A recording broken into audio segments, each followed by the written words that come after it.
The blizzard struck without warning, turning the Arizona sky the color of iron as Penelope Jensen stumbled through snowdrifts that reached her knees, each breath burning her lungs like fire turned inside out. She had left the stage-coach station in Casa Grande 3 hours ago with confident directions from a man who clearly had no idea what he was talking about. And now the winter storm that the locals swore would never come had descended on the high desert plateau with a vengeance that seemed personal. Her fingers had stopped hurting 10 minutes ago, which she knew from her father's stories about the Colorado winters of his youth meant she was running out of time. The wind howled across the scrubland, whipping crystalline ice against her face, and through the white curtain of snow she could barely see 10 feet ahead. Every landmark had vanished. Every direction looked the same. She was going to die out here, miles from anywhere, and no one would find her body until spring thaw revealed what the winter had claimed. Her foot caught on something buried beneath the snow, and she went down hard, her carpetbag flying from her grip and landing somewhere she could not see. Penelope tried to push herself up, but her arms shook with exhaustion and cold. She had been walking for what felt like hours since the storm caught her, and before that she had already traveled for 2 days straight from Tucson. The urge to simply lie down and rest was overwhelming. Just for a moment, she told herself, just to catch her breath. You planning on dying there, or you got somewhere to be? The voice cut through the wind like a blade. Penelope's head jerked up, and she saw him through the swirling snow, a figure on horseback that seemed to materialize from the storm itself. He sat tall in the saddle, his broad-brimmed hat dusted white with snow, a heavy coat making his shoulders look even wider than they probably were. She could not see his face clearly, but she could feel his eyes on her. "I'm lost," she managed to say, her voice cracking. "I can see that." He dismounted in one fluid motion, his boots crunching in the snow as he walked toward her. "You've been found now. Come on, we need to move before this gets worse." He reached down and pulled her to her feet with such ease that it startled her. Up close, she could see he was young, probably not more than 25, with a strong jaw shadowed by several days of stubble and eyes the color of whiskey held up to lamplight. There was something steady about him, something that made her instinctively trust him even though every rule her mother had taught her said she should be wary. "My bag," she said, looking around frantically. "I'll get it. You get on the horse." He spoke with the kind of authority that expected to be obeyed, not out of arrogance but from experience. He was used to people listening to him in emergencies. Penelope had ridden horses before, but never one this large, and never in conditions like these. She managed to pull herself into the saddle with the last of her strength, her frozen fingers barely able to grip the horn. The cowboy retrieved her carpetbag from where it had landed against a juniper bush, then swung up behind her with athletic grace. His arms came around her to take the reins, and suddenly she was surrounded by warmth, by the solid presence of him, by the smell of leather and wood smoke, and something indefinably masculine. "Hold on," he said, and kicked the horse into motion.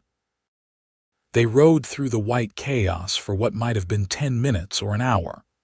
Penelope lost all sense of time and direction. She only knew that the man behind her seemed to know exactly where he was going, guiding his horse with confidence even though she could barely see anything through the snow. She found herself leaning back against his chest, drawing from his warmth, from his solidity. Her eyes kept wanting to close. "Stay awake," he said sharply, his mouth close to her ear. "We're almost there. Don't you dare pass out on me now." "I'm trying," she mumbled. "Try harder. Tell me your name." "Penelope. Penelope Jensen." "Where were you headed?" "Penelope Jensen. Ranch. The Double T Ranch. Supposed to be northwest of Casa Grande. I'm the new school teacher." She felt rather than heard his sharp intake of breath. The double T got sold last month. Family moved to California. Nobody told you. The information took a moment to penetrate her frozen thoughts. No, I have a contract. I came all the way from St. Louis. Well, hell, he muttered. Then, louder, we'll sort it out. There's my cabin. Through the snow she caught a glimpse of dark shapes that gradually resolved into a small structure with a lean-to stable beside it. It was not much, but it looked like paradise. The cowboy guided his horse directly into the stable, which was already occupied by 2 other horses and provided blessed relief from the wind. He dismounted first, then reached up to help her down. Her legs buckled the moment her feet touched the ground, and he caught her, sweeping her up into his arms like she weighed nothing. "I can walk," she protested weakly. "Sure you can." But he did not put her down. He carried her out of the stable and the few yards to the cabin door, kicking it open and bringing her into a single room that was dark and cold but blessedly free of wind and snow. He set her down in a chair by a potbelly stove and immediately set about building a fire. "Don't take off your boots yet. Your feet need to warm up slow." Penelope sat shivering, watching him work. He moved with economical efficiency, placing kindling, striking a match, coaxing the flames to life. Within minutes, the stove was radiating heat, and he was lighting kerosene lamps that filled the cabin with warm, golden light. She could see the space properly now. It was small but well-maintained, with a bed in one corner, a table with 2 chairs, shelves holding supplies and books, a washstand and various tools and tack hanging from pegs on the walls. Everything was orderly in a way that suggested he lived alone and liked it that way. "I'm going to stable my horse properly," he said. "You stay by that fire. There's a blanket on the bed. Wrap up in it." He was gone before she could respond. Penelope forced herself to stand and shuffle over to the bed, pulling the heavy wool blanket off and wrapping it around her shoulders. She returned to the chair by the stove and held her hands out toward the heat, feeling the painful tingling as circulation returned to her fingers. Her feet hurt terribly now, which she supposed was a good sign. She was still shivering violently, her teeth chattering so hard her jaw ached. The door opened, and the cowboy came back in carrying her carpet bag and a pail of snow. He set the bag down and dumped the snow into a pot that he placed on the stove. "Need to melt snow for water. We'll get some warm liquid in you once it heats up." He shrugged out of his heavy coat and hung it on a peg, then removed his hat. His hair was dark brown, a little too long, curling slightly at the ends. He had a face that would have been handsome if it was not quite so serious. "I'm Barrett Hayes. I run cattle for the Box H Ranch, about 5 miles southeast of here. This is a line cabin. Thank you for saving my life, Mr. Hayes. Barrett's fine." He pulled the other chair closer to the stove and sat down, looking at her with an assessing gaze that was more clinical than personal. "How long were you out in that?" "I don't know. A few hours, maybe. I left Casa Grande this morning. A man at the stage station said the Double T was an easy ride north." "That would be old Charlie Drummond. He's half blind and mostly confused. The Double T is northwest, not north, and it's a good 15-mile ride in decent weather." Barrett shook his head in disgust. "This storm came out of nowhere. We don't usually get snow like this in Casa Grande, even in January. This is 1883, not 1850. Weather's supposed to be getting warmer."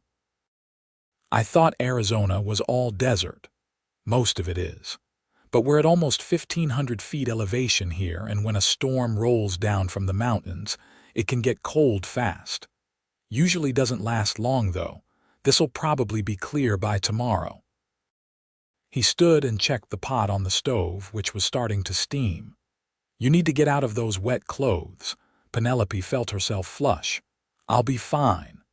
"No, you won't. Hypothermia is a real danger, and staying in wet clothes is the fastest way to get it. He moved to a trunk at the foot of his bed and pulled out a shirt and some long underwear. These will be too big, but they're dry. I'll turn my back. You change, then wrap back up in that blanket and sit by the fire. I couldn't possibly wear your clothes.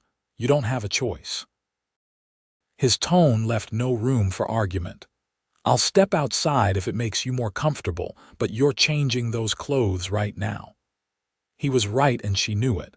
Penelope nodded, and Barrett turned his back, busying himself with something at the shelves.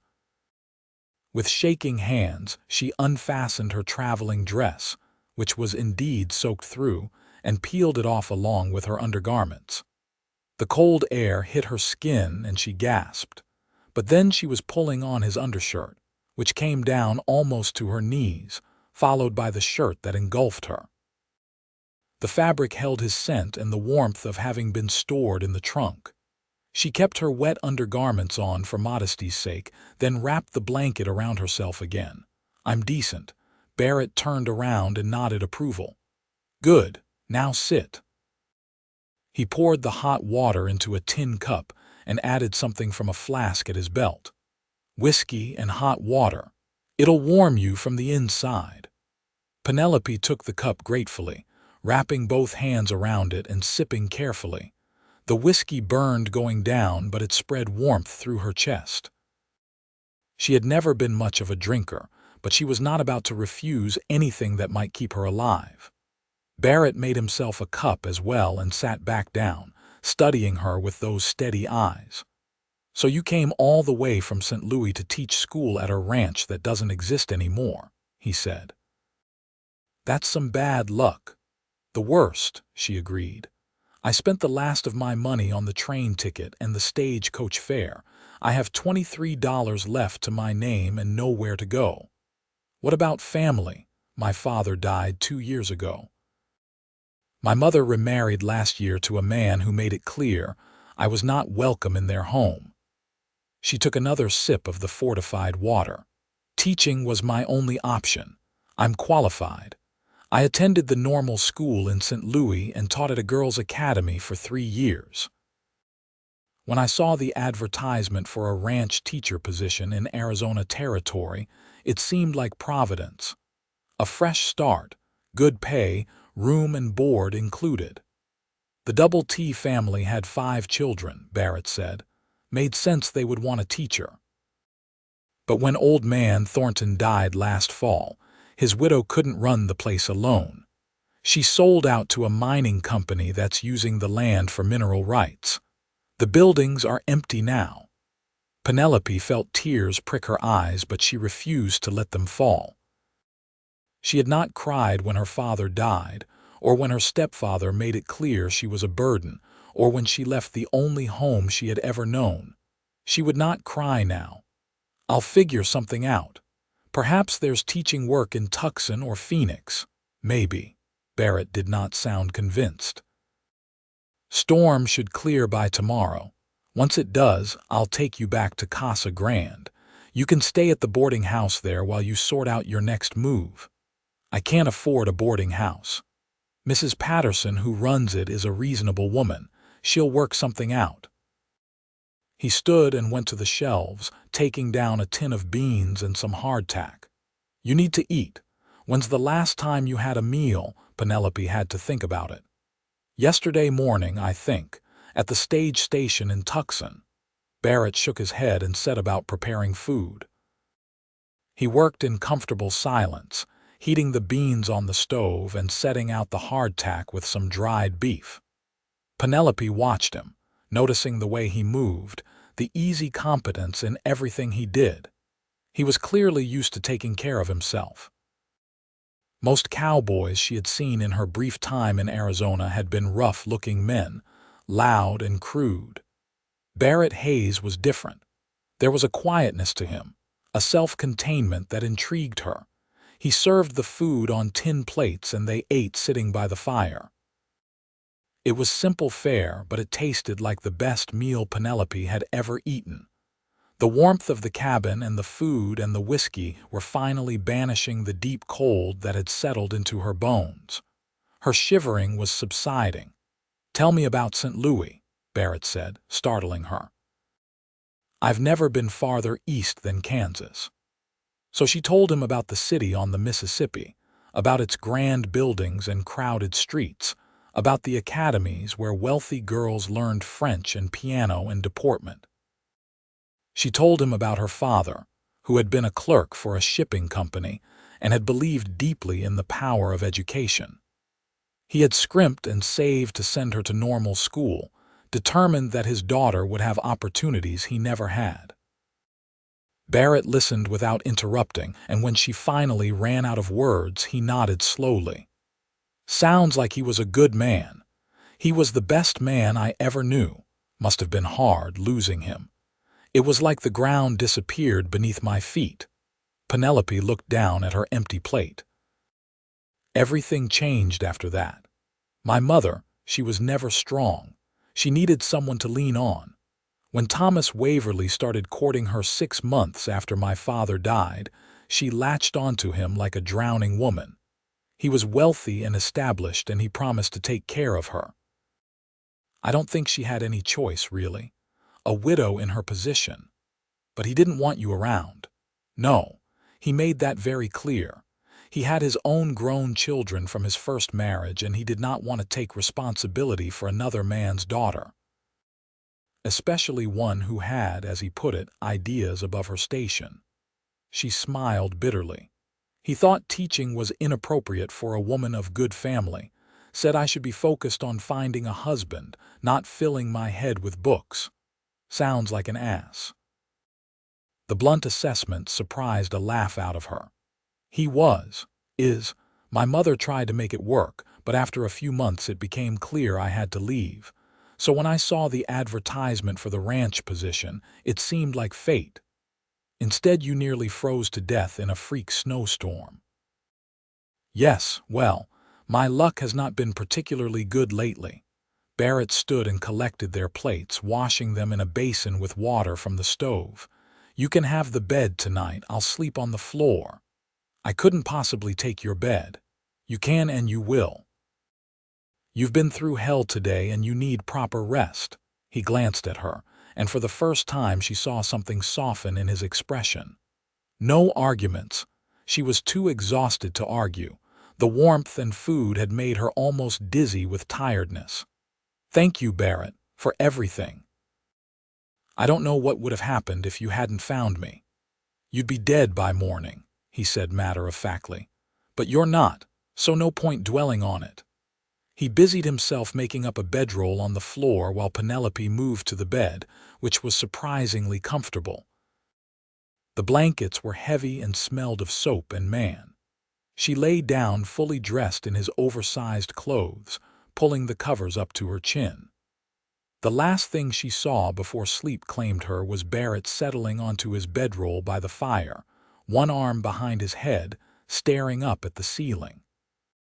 She wanted to say something more, to thank him again, but exhaustion pulled her under like a tide.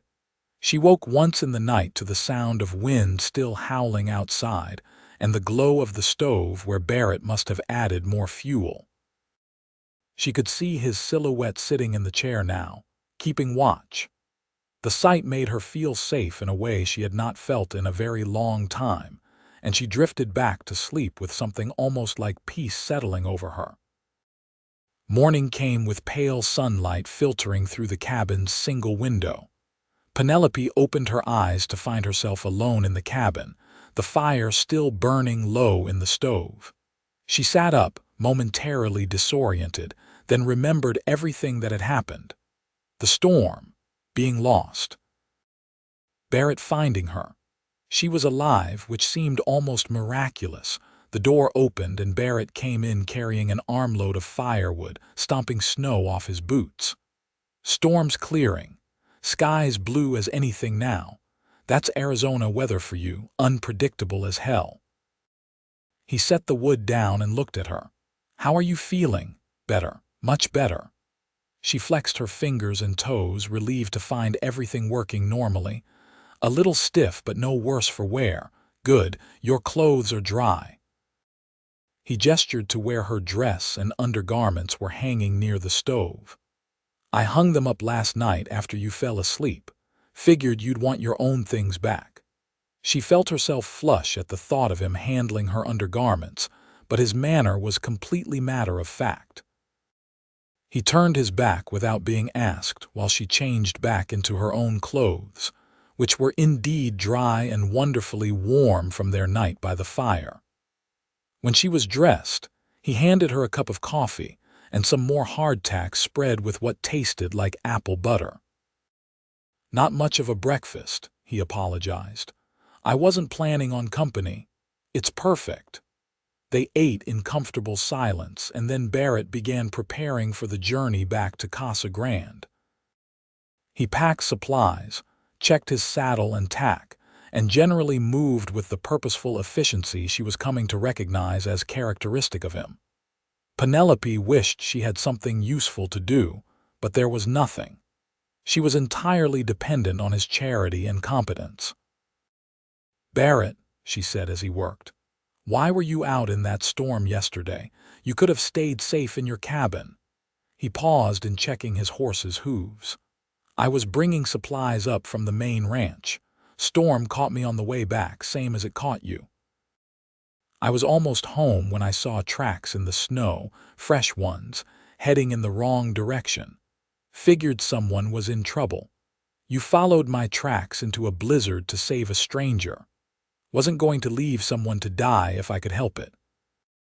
He said it simply, as if it was the most obvious thing in the world.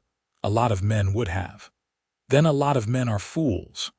He finished with the horse and straightened up, looking at her directly. "You ready to ride?" The journey back to Casa Grande took most of the morning. The snow was already melting in the bright sunshine, turning the landscape into a muddy mess that made the going slow. Penelope rode in front of Barrett again, acutely aware of his arms around her and his chest against her back. It felt both improper and entirely right. She found herself wishing the ride would take longer, which was absurd. She had known this man for less than a day.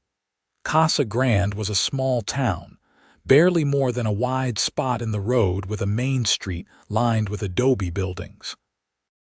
There was a general store, a saloon, a church, and the boarding house Barrett had mentioned.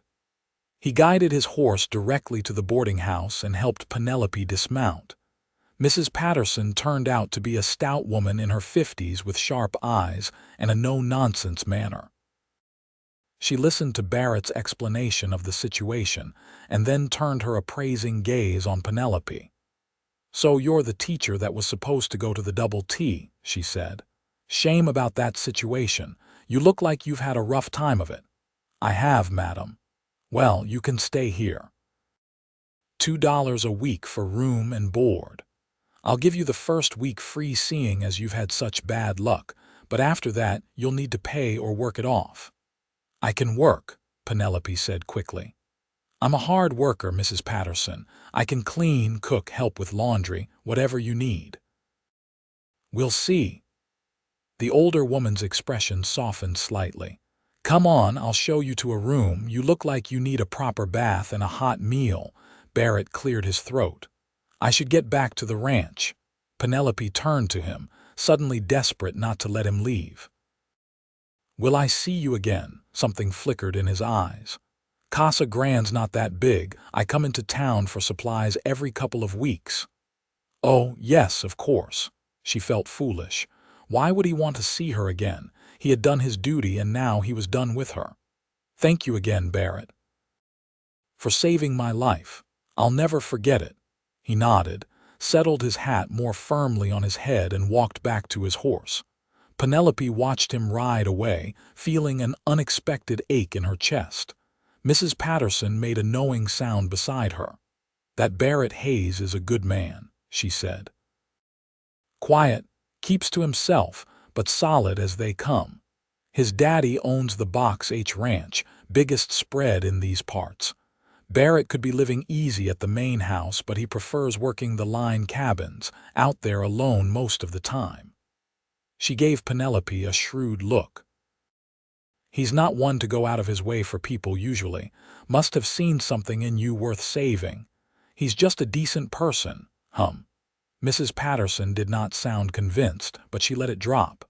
"Come on, let's get you settled." The next week passed in a blur of work. True to her word, Penelope threw herself into helping Mrs. Patterson with the boarding house. She scrubbed floors, washed linens, helped prepare meals, and served the various travelers who stayed for a night or two. The work was hard but honest, and it kept her mind occupied. She tried not to think about Barrett Hayes, about his steady presence and quiet strength, about the way she had felt safe in his arms. She tried and failed. On Sunday, she attended services at the small church and met more of the town's residents. Casa Grande had a population of maybe 200 people, most of them involved in ranching or mining in some way. The pastor, Reverend Michaels, was a kindly man who welcomed her warmly and introduced her to several families. One of them, the Martins, mentioned that they had been thinking about hiring a tutor for their 3 children. "We're too far from Tucson for the children to attend school there," Mrs. Martin explained. She was a tired-looking woman with worn hands and a baby on her hip. "And with the Double T closing down, we thought we'd lost our chance at getting a teacher in the area. Do you think you might be interested, Miss Jensen?" "Very much so," Penelope said, trying to contain her excitement. By the end of the church service, she had spoken with 4 families who were interested in pooling resources to hire her as a traveling teacher. She would spend 1 day a week at each ranch, teaching the children there, and have 1 day for rest and preparation. The pay would not be much, but combined with room and board at Mrs. Patterson's, it would be enough to live on. "You've got yourself set up nicely," Mrs. Patterson said that evening as they sat in the boarding house parlor. "Those are all good families. They'll treat you right." "I can hardly believe it. A week ago I thought my life was over, and now I have a position and a place to stay." "That's frontier life for you. Things can change on a dime." The older woman paused. "Barrett Hayes came by this afternoon while you were at church, left this for you." She handed Penelope a small package wrapped in brown paper. Inside was a book, a collection of poems by Walt Whitman, and a note in strong, angular handwriting. "Thought you might like something to read. Congratulations on the teaching position. I heard about it from Tom Martin when I saw him in town. Barrett." Penelope traced the letters with her finger, something warm blooming in her chest. He had been thinking about her. He had gone out of his way to bring her a gift. She opened the book and found that several poems had been marked with slips of paper. She read one, "A noiseless patient spider," and felt tears prick her eyes at the lonely beauty of it. "He's a reader, that one," Mrs. Patterson said. Surprising in a cowboy, but his mother was a schoolteacher before she married. She made sure all her boys could read and write proper. Barrett was always the bookish one. He has brothers, too. They both work the main ranch with their father. Barrett's the youngest, about 24 if I remember right. He's the best horseman of the 3 and the best shot, but he's also the one who'd rather spend an evening reading than drinking in the saloon.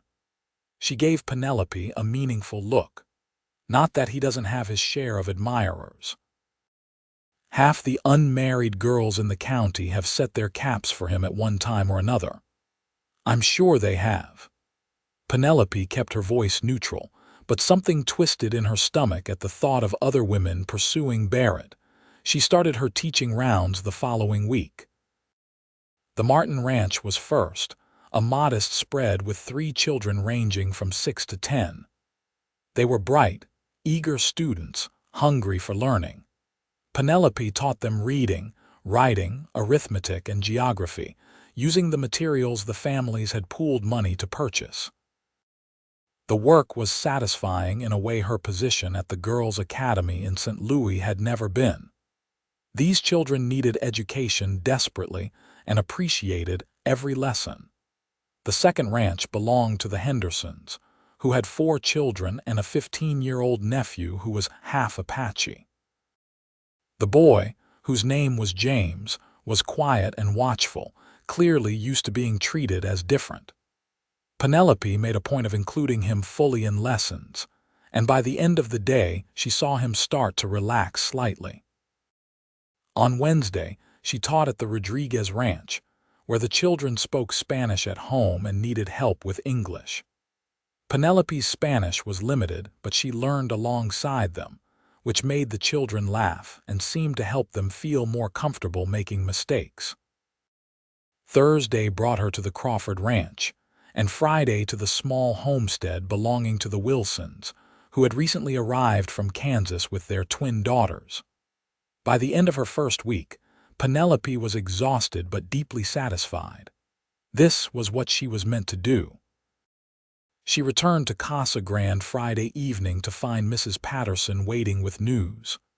Barrett Hayes came by again, asked if you'd like to go riding on Sunday after church. I told him I thought you would. Penelope's heart kicked in her chest. You did? Was I wrong? No, you weren't wrong. Sunday seemed to take forever to arrive. Penelope attended church in her best dress, which was not saying much, and tried to concentrate on Reverend Michael's sermon. When the service ended, she stepped outside into the bright Arizona sunshine and saw Barrett waiting by a wagon with 2 horses tied to the back. He looked different than he had in the midst of the storm. He was clean-shaven now, his hair trimmed, wearing a clean shirt and vest. But his eyes were the same, that steady whiskey color that seemed to see right through her. "Miss Jensen," he said formally, touching the brim of his hat. "Mr. Hayes. I thought maybe you'd like to see more of the country around here. Since you're going to be teaching at the ranches, might be good to know the area better." His voice was casual, but she could see tension in his shoulders, as if he was uncertain of her response. "I'd like that very much." They rode out of town with Penelope on one of the horses Barrett had brought, a gentle mare named Clementine. He rode beside her on his own horse, the same one that had carried them both through the storm. The day was beautiful, clear and cool, the kind of weather that made her understand why people loved this harsh land. Barrett led her up into the hills east of Casa Grande, pointing out landmarks and explaining the geography. The valley spread below them in shades of brown and gold, dotted with the green of juniper and mesquite. In the distance, mountains rose blue and hazy. "It's beautiful," Penelope said. "Different from anything I knew back east, but beautiful. It grows on you." Barrett dismounted near a cluster of rocks that provided some shade and helped her down. "My mother used to say Arizona was an acquired taste, like whiskey or strong coffee. Once you get used to it, nothing else quite satisfies. Is your mother still living?" "Yes. She and my father live at the main ranch house with my brothers and their families.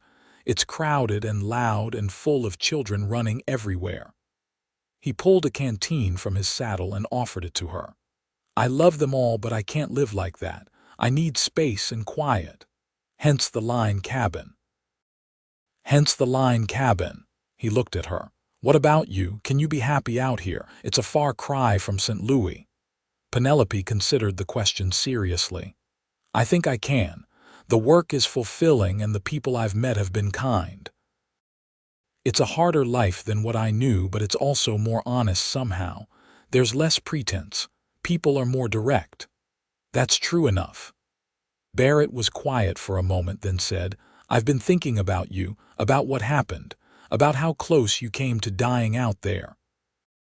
I've been thinking about it too, and about you, about how you risked your life to save mine. I couldn't have lived with myself if I'd left you. Still, you didn't have to, you chose to." She met his eyes. "Why did you come find me today, Barrett, really?" He looked away, out over the valley, his jaw working. When he spoke, his voice was low. Because I haven't been able to stop thinking about you since I left you at Mrs. Patterson's. Because in that one night, I spent more time talking to another person than I usually do in a month, and I liked it.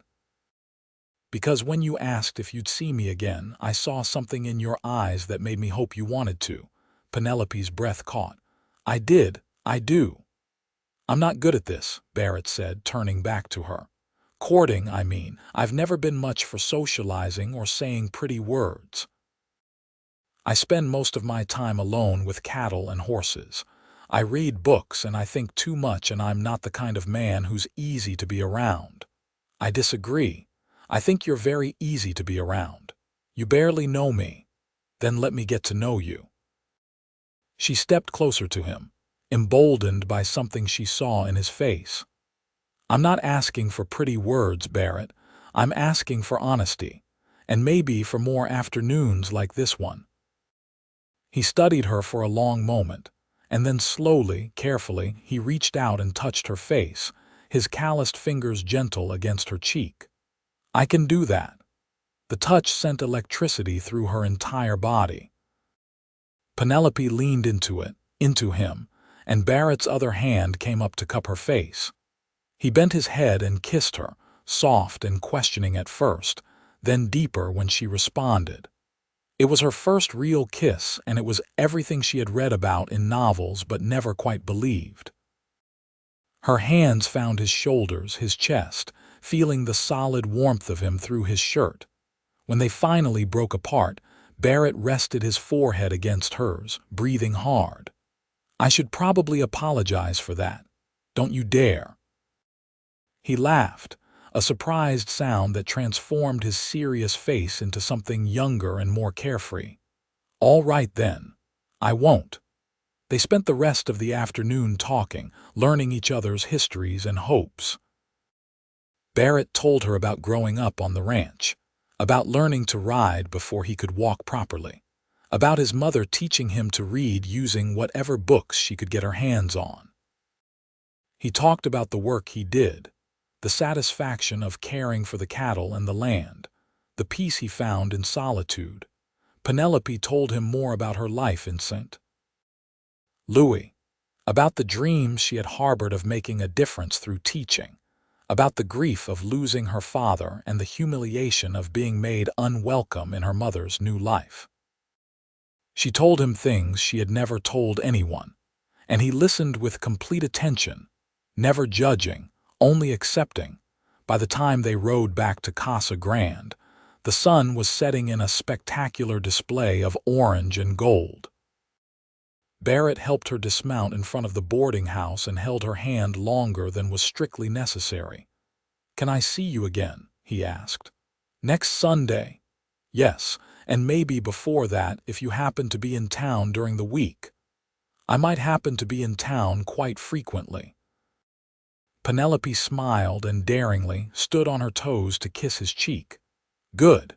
She floated into the boarding house to find Mrs. Patterson waiting with a knowing look. That boy's smitten, the older woman said, and unless I miss my guess, so are you. Is it that obvious? Dear girl, you're glowing like a lantern. Yes, it's that obvious. Mrs. Patterson smiled. But I'm happy for you. Barrett's a good man and you deserve happiness after what you've been through. The next weeks fell into a pattern that made Penelope happier than she had been in years. She taught her rounds during the week, working with children who were bright and eager despite their limited resources. She lived at Mrs. Patterson's boarding house, helping with chores and becoming something like a daughter to the older woman. And every Sunday, after church, she rode out with Barrett.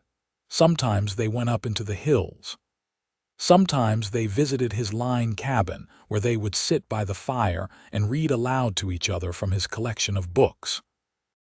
Sometimes they simply rode through the countryside, talking about everything and nothing. Barrett was opening up more, showing her the man beneath the quiet exterior. He was thoughtful and intelligent, with a dry sense of humor that surprised her into laughter.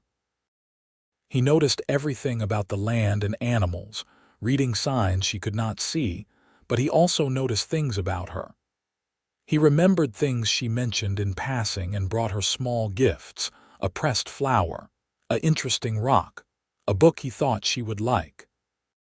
Penelope found herself falling in love with him, deeply and irrevocably. It was different from anything she had imagined.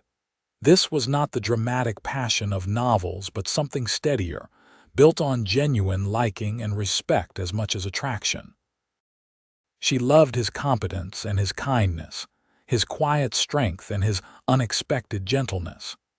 She loved the way he looked at her like she was something precious, the way he listened when she talked about her teaching as if it was the most important thing in the world.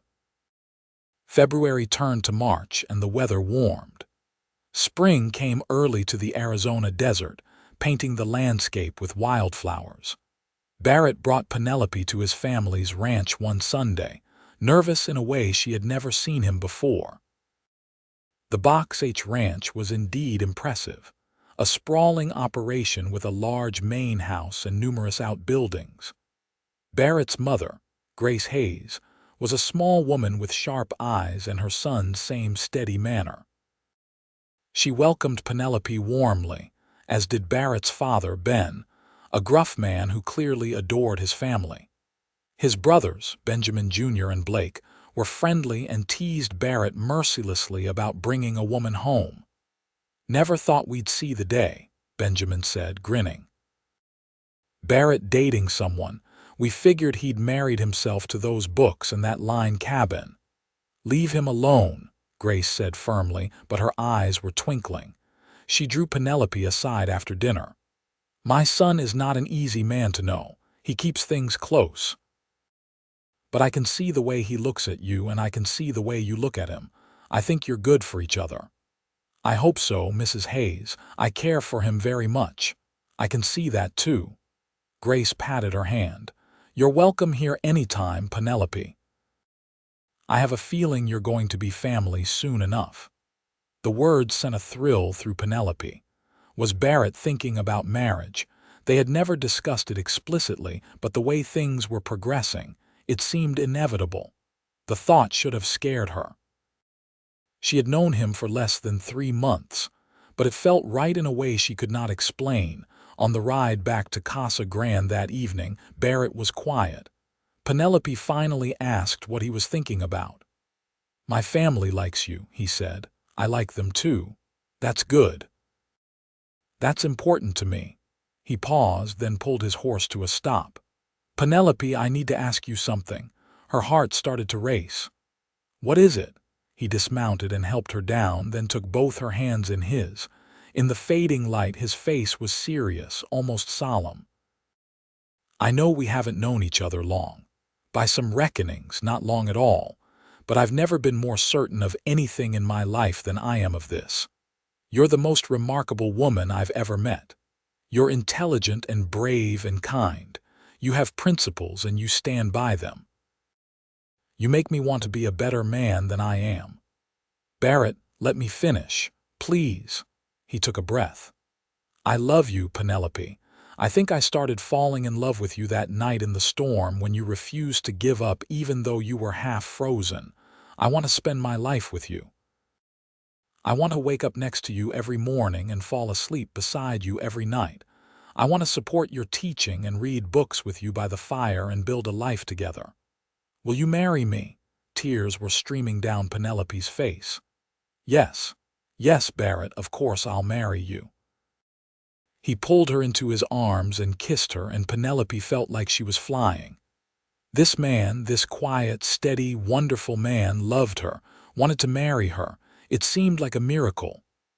"I don't have a ring yet," Barrett said when they finally broke apart. "I'll get one, a proper one. But I wanted to ask you first, before I made any assumptions. I don't need a ring, I just need you. You'll get both." He was grinning now, that rare expression that transformed his whole face. "I promise you, Penelope, I'm going to spend the rest of my life making sure you never regret saying yes." "I could never regret it." They were married 6 weeks later in the small church in Casa Grande, with Reverend Michaels officiating. Grace Hayes helped Penelope make a simple but beautiful wedding dress, and Mrs. Patterson cried through the entire ceremony. Barrett's family filled the pews, along with all the ranch families Penelope taught for and most of the town. Barrett looked impossibly handsome in a new suit, and when he said his vows, his voice was steady and sure. Penelope spoke her own vows with her heart in her throat, promising to love and honor this man who had found her in the snow and changed her entire life. When Reverend Michaels pronounced them husband and wife and Barrett kissed her, she felt like the luckiest woman alive. They spent their wedding night at the Line cabin, which Barrett had cleaned and decorated with wildflowers. It was simple and rustic, but it was theirs, at least for now. Barrett was gentle with Penelope, patient as he taught her the intimacies of marriage. She had been nervous, but his tenderness made it beautiful, a physical expression of the emotional connection they had built over the past months. Afterward, they lay wrapped in each other's arms, talking quietly in the darkness. Barrett traced patterns on her shoulder and told her about his plans. "I've been thinking about building us a proper house. There's a spot about halfway between here and the main ranch that would be perfect. Good water, sheltered from the worst winds, pretty views. We could build something comfortable, big enough for children when they come." "Children," Penelope repeated, testing the word.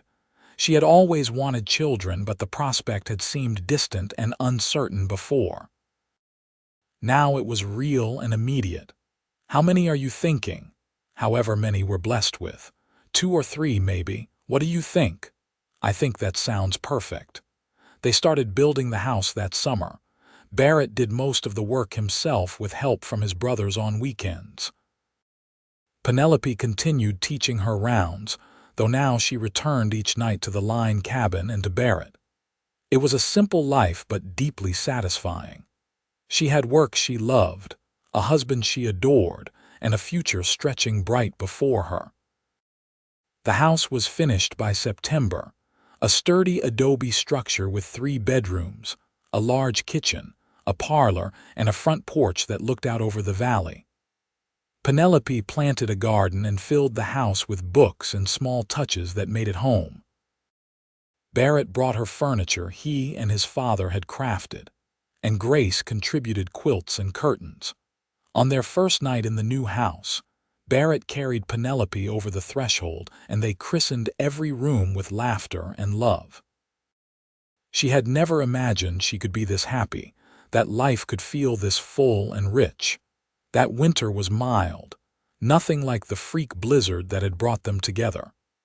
Penelope sometimes thought about that day, about how close she had come to dying in the snow. It seemed like something from another lifetime. The frightened, lost woman she had been was gone, replaced by someone stronger and more certain. She discovered she was pregnant in January, exactly a year after Barrett had found her. She told him over dinner, watching his face carefully as the news registered. His eyes went wide, then filled with joy so pure it made her heart ache. "A baby," he said wonderingly. "We're going to have a baby. Are you happy?" Happy doesn't begin to cover it. He came around the table and pulled her into his arms. "You've given me everything, Penelope. Everything I never knew I wanted. You saved my life," she said against his chest. "You gave me a reason to live, and then you gave me this beautiful life to live. I'm the one who received everything. Then let's call it even." Their son was born in August during a thunderstorm, coming into the world with a lusty cry that announced his presence to everyone within hearing distance. They named him William Benjamin Hayes, after both his grandfathers. He had Barrett's dark hair and Penelope's blue eyes, and he was perfect. Barrett was a natural father, patient and gentle with their son. Penelope watched him cradle William with his large, work-roughened hands and fell in love with him all over again. She had reduced her teaching schedule during her pregnancy and decided to take a full year off after William was born. The ranch families understood and found another teacher for the time being, with the promise that she could return whenever she was ready. Motherhood was harder than Penelope had anticipated, but also more rewarding. William was a happy baby, quick to smile, curious about everything. As he grew, he showed signs of his father's quiet intelligence and his mother's determination. 2 years later, Penelope gave birth to twin daughters, Grace and Amelia. Barrett was beside himself with joy and terror at having 3 small children to care for. The house that had seemed spacious suddenly felt crowded, but it was a good kind of crowded, full of life and love and laughter. Penelope eventually returned to teaching part-time, bringing William and the twins with her to the ranches. The children grew up surrounded by learning, and William in particular showed an aptitude for reading that reminded everyone of his father.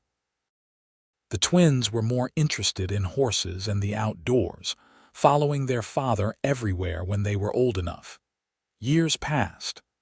Barrett's father died when William was 8, and Barrett took over more responsibility for running the Box H Ranch alongside his brothers. They moved into a larger house closer to the main ranch, though Barrett still escaped to the old line cabin whenever he needed solitude. Penelope understood and never begrudged him that need for space. William grew into a serious, studious young man who eventually left Arizona to attend university in California. The twins stayed closer to home, both marrying local ranchers and starting families of their own. Grace Hayes, Barrett's mother, died peacefully in her sleep at the age of 78, surrounded by children and grandchildren. Through it all, Barrett and Penelope remained each other's anchors. They still took rides together when they could, still read to each other by the fire, still talked for hours about everything and nothing. Their love had deepened over the years, growing richer and more complex, weathering hardships and celebrating joys. On their 25th wedding anniversary, Barrett took Penelope back to the spot where he had first proposed. They were both older now, marked by sun and work and the passage of time, but when he looked at her, she could still see the young cowboy who had found her in the snow. "Do you ever regret it?" he asked. "Staying here, marrying me, building this life, not for a single second, do you?" "Never." He took her hand. "You were lost and I found you, but the truth is I was lost too. I just didn't know it until you came into my life. Then we found each other." Yes, we found each other. They stood there together, looking out over the land they had made their own, the land that had brought them together and held them through a quarter-century of marriage. The sky was that particular shade of blue that only existed in Arizona, and the air smelled of sage and dust, and the promise of rain. Penelope thought about the terrified young woman she had been, stumbling through a blizzard with no hope and no future. She thought about the moment she had fallen in the snow, ready to give up, and she thought about the voice cutting through the storm, strong and sure. "You've been found." Those words had saved her life, but they had done more than that. They had given her a future, a family, a love that sustained her through every challenge. Barrett had found her in the snow, but in doing so, he had found himself as well. They had found each other, and that made all the difference. As they stood together in the Arizona sunshine, Penelope knew with absolute certainty that she was exactly where she was meant to be. The lost woman in the snow was gone, replaced by someone who had found her place in the world. Someone who had found love, purpose, and a home in the most unlikely of circumstances. Barrett squeezed her hand, and she squeezed back, a silent communication that needed no words. They turned together and walked back to their horses, partners in every sense of the word, ready to face whatever came next the same way they had faced everything else over the past 25 years. Together. The sun was setting by the time they rode back home, painting the sky in shades of gold and crimson. Their house appeared in the distance, lights glowing warm in the windows, smoke rising from the chimney. It looked like what it was, a home built on love and hard work and commitment. As they dismounted and tended to their horses, Penelope reflected on how much her life had changed since that winter day in 1883. She had arrived in Arizona with nothing but $23 and a failed dream, had nearly died in a freak snowstorm, and had been saved by a quiet cowboy who saw something worth rescuing. From that desperate beginning had grown this rich, full life. She had taught dozens of children over the years, many of whom had gone on to successful lives of their own. She had raised 3 wonderful children who were now grown with families of their own. She had built a marriage that was everything she had never dared hope for, based on mutual respect and genuine friendship as well as passion. She had found community in this harsh, beautiful land, friends who had become family. Barrett came up beside her and slipped his arm around her waist, pulling her close. "What are you thinking about?" "Everything. How lucky I am, how grateful." "The luck was all mine," Barrett said. "I was the one who got to bring you home." They walked into their house together, into the warmth and light, into the life they had built from almost nothing. And as Penelope closed the door behind them, shutting out the cooling evening air, she thought again about those words that had changed everything. "You've been found." She had been lost in the snow, losing hope, losing the will to keep fighting. And then Barrett Hayes had appeared like something out of a dream and spoken those words that meant salvation. But the finding had been mutual. 2 lonely people, both lost in their own ways, had found each other in the midst of a storm.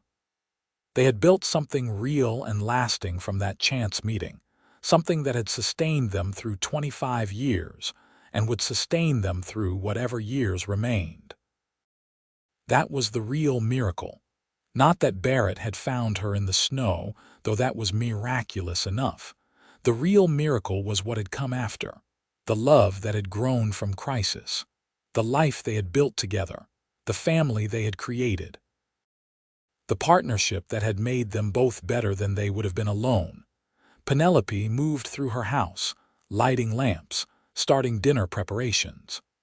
Barrett came in from securing the barn and washed up at the kitchen pump. They moved around each other with the ease of long practice, a dance perfected over decades. When dinner was ready, they sat at the table they had eaten at thousands of times before, holding hands while Barrett said grace. "Thank you for this food, for this home, for this life together. Thank you for bringing Penelope to me 25 years ago, for letting me find her when she needed finding. Thank you for every day we've had together and for every day yet to come. Amen." "Amen," Penelope echoed, squeezing his hand. They ate and talked about their day, about their children and grandchildren, about ranch business and town news. It was ordinary conversation, the kind they had had thousands of times, but Penelope treasured it. This was what marriage was, really. Not grand gestures or dramatic moments, but daily choosing each other, daily building and maintaining the life you had created together. After dinner, they sat on the front porch as the stars came out. The Arizona night was cool but not cold, pleasant after the heat of the day. Barrett had his arm around Penelope and she leaned against his shoulder, perfectly content. "You remember what you said to me that first morning in the line cabin?" Penelope asked. "When you were making breakfast." "I said a lot of things."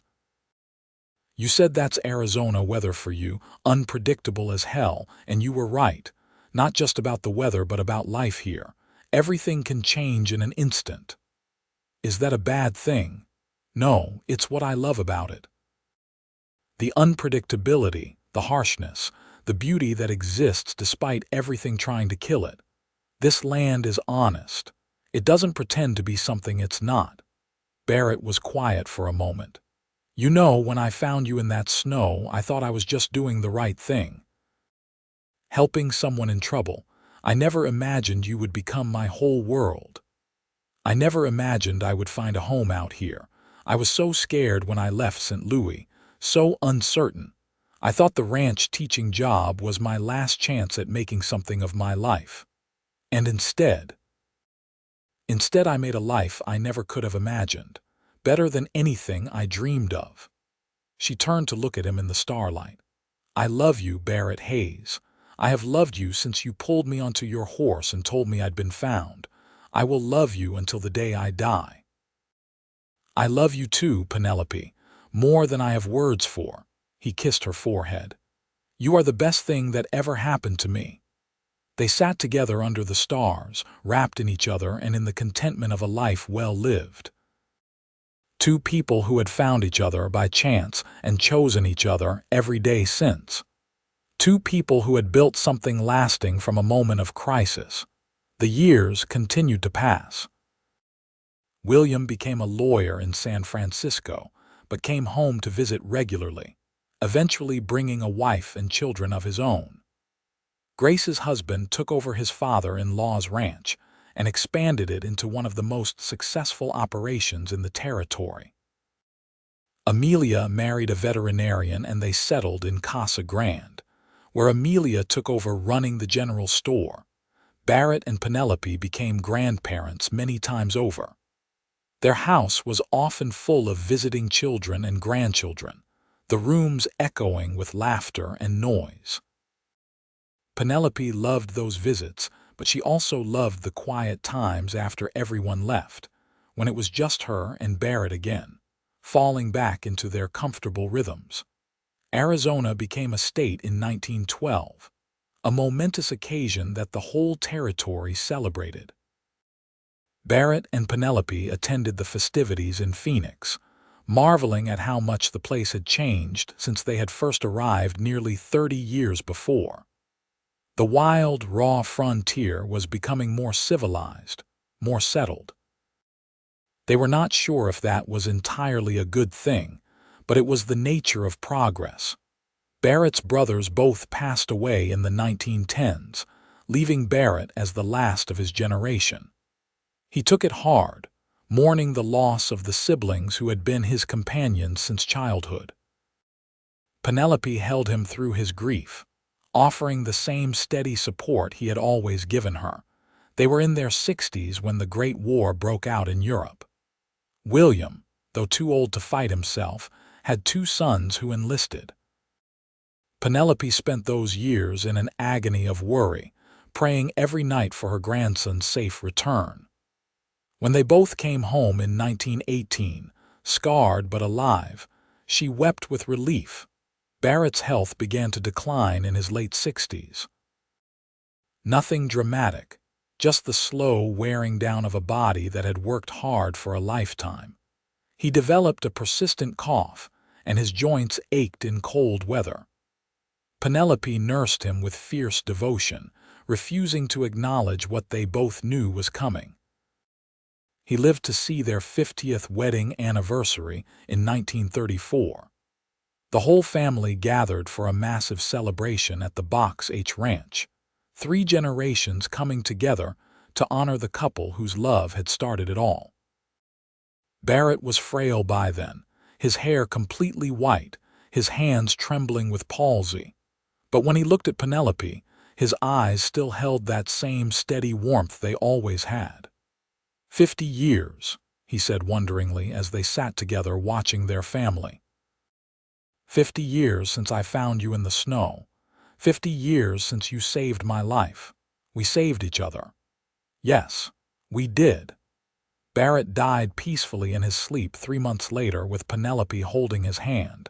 He was 76 years old and had lived a good, full life. Penelope grieved him with an intensity that frightened her children, but she refused their offers to move in with them. She stayed in the house they had built together, surrounded by 50 years of memories. She lived another 8 years, long enough to see her great-grandchildren born, long enough to watch the world change in ways that would have been unimaginable when she first arrived in Arizona. She kept teaching almost to the end, giving lessons to ranch children who reminded her of her own students from decades before. On a cold January morning in 1942, Penelope woke feeling strange. She was 78 years old, and she knew, with the certainty of the very old, that this was her last day. She rose and dressed carefully, then sat at her kitchen table with a cup of coffee and watched the sun rise over the land she had come to love. She thought about her life, about all the twists and turns that had led her to this place. She thought about being lost in the snow, about Barrett's voice cutting through the storm, about falling in love with a quiet cowboy who read poetry and saved lost women. She thought about their children, their grandchildren, their great-grandchildren, all the life that had come from their union. She thought about 50 years of marriage, of waking up next to the same person and choosing them over and over, of building a life together through good times and hard times. She thought about the teaching she had done, the children she had helped educate, the small difference she had made in the world. It had been a good life, better than she had any right to expect. She had been lost and Barrett had found her, and together they had created something beautiful. When Amelia found her that evening, Penelope was sitting in her chair by the window, looking out over the valley with a slight smile on her face. She had died as peacefully as Barrett had, slipping away without pain or struggle. In her hand was the book of Walt Whitman poems he had given her 60 years before, open to the marked page. A noiseless, patient spider. They buried her next to Barrett in the small cemetery outside Casa Grande. 3 generations of descendants attended the funeral, along with former students and friends from across the state. Reverend Michael's grandson, who now held his grandfather's position, spoke about Penelope's life of service and love. She came to us as a stranger, lost in a snowstorm, and she became part of the fabric of this community, he said. She taught our children, supported our families, and showed us all what it means to build a life of purpose and meaning. She and Barrett Hayes were an example of what love can be when it is grounded in respect, friendship, and commitment. Their story reminds us that sometimes the best things in life come from the worst circumstances, that hope can be found even in the midst of a blizzard. As the mourners dispersed, William Hayes stood by his parents' graves, his own children and grandchildren around him. He thought about the story he had heard all his life, about how his mother had nearly died in a freak snowstorm and his father had saved her. It had always seemed like a fairy tale, too perfect to be quite real. But standing here now, seeing the evidence of the life they had built, he understood that it was real. It was as real as anything could be. 2 people had found each other by chance and made a choice to build something lasting. From that choice had come him, his sisters, all their descendants, a whole family tree that would not exist if Barrett Hayes had not ridden out into a storm to follow tracks in the snow. "Thank you," William whispered to the graves, "for finding each other, for building this family, for showing us what love looks like." The wind blew across the cemetery, warm despite the January date. Arizona weather, unpredictable as ever, but some things were constant, some things endured. Love endured, family endured. The story of a woman lost in the snow and the cowboy who found her would be passed down through generations. A reminder that hope exists even in the darkest moments, that rescue can come when least expected, and that sometimes a single choice made in a storm can echo through decades. Penelope had been lost and Barrett had found her, and from that finding had come a love story that spanned more than half a century. It was not the kind of love story that makes headlines or gets written about in newspapers. It was quieter than that, more ordinary. It was the love of 2 people who chose each other every day, who built a life together one decision at a time, who raised a family and contributed to their community and left the world a little better than they found it. That was the real miracle. Not the dramatic rescue, though that was remarkable enough. The real miracle was what came after, was 50 years of marriage and partnership and choosing love even when it was hard. The miracle was that a lost woman and a quiet cowboy had found each other in a snowstorm and decided to build forever from that chance meeting. Their great-granddaughter, a girl of 12 named Penelope Hayes after her great-grandmother, stood at the grave and listened to the stories the adults were telling. About the blizzard of 1883, about a woman stumbling through snow with no hope left, about a cowboy who followed her tracks into the storm and brought her home. About falling in love, getting married, building a house and a family and a life. "That's the most romantic story I've ever heard," young Penelope said to her father. "It is," he agreed. "And it's all true. That's the best part. It really happened just like that." "Do you think I'll ever find love like that?" Her father smiled and put his arm around her shoulders. "I think if you're half as brave as your great-grandmother and half as steady as your great-grandfather, you'll find exactly what you're meant to find. Love has a way of showing up when we need it most." As the Hayes family walked back to their cars, the sun was setting over the Arizona landscape, painting the sky in brilliant colors. The land looked almost exactly as it had 60 years before when Penelope Jensen first stumbled through the snow, lost and afraid. The land was eternal, unchanging in its harsh beauty, but the people changed. They grew and loved and built families and died, passing the torch to the next generation. And sometimes, if they were very lucky, they left behind stories worth telling. Stories about being lost and being found, about choosing love, about building something lasting from unpromising beginnings. The story of Penelope Jensen and Barrett Hayes was one of those stories.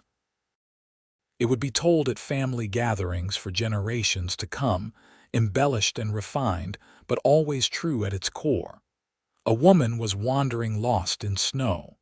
A cowboy said, "You've been found." And from those simple words came a love that lasted a lifetime and echoed down through the years. It was not a fairy tale. It was better than that. It was real.